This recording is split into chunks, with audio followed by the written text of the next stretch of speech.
मैं रेडीकोट में रहती हूँ। मेरे अब्बू फिशरमैन हैं और कश्ती में जाते हैं, बाहर ही होते हैं समंदर में।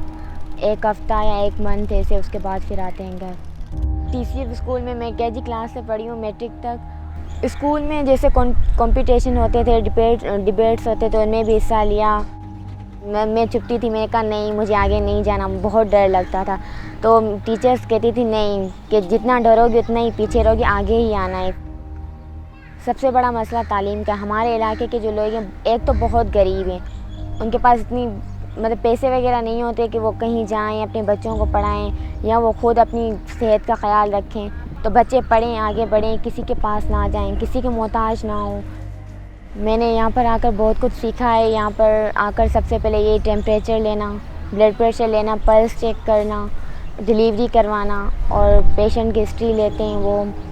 फ़र्स्ट टाइम तो मैं बहुत डर गई थी, क्योंकि मैंने ज़िंदगी में पहली बार डिलीवरी देखी थी। कभी सोचा नहीं था कि मतलब ये करूँगी।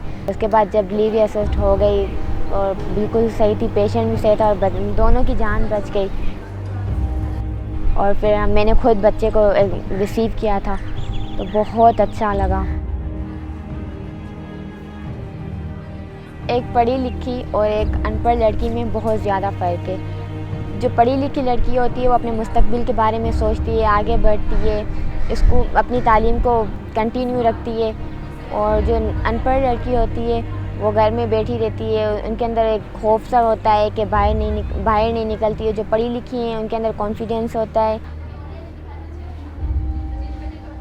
क्लासेस 4 बजे के पास जैसे हमारी क्लासेस ख़त्म हो जाती हैं तो हम हॉस्टल में आते हैं, फ़्रेश होते हैं, 1 घंटा रेस्ट करते हैं, आपस में बातें करते हैं और खेलते हैं।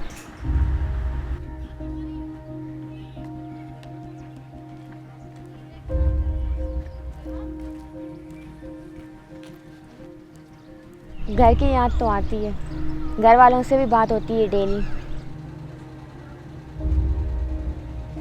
तो मैं जब घर जाती हूँ तो फिर अम्मी मेरे पसंद की डिश बना के रखती हैं, फिर साथ मिलकर खाते हैं।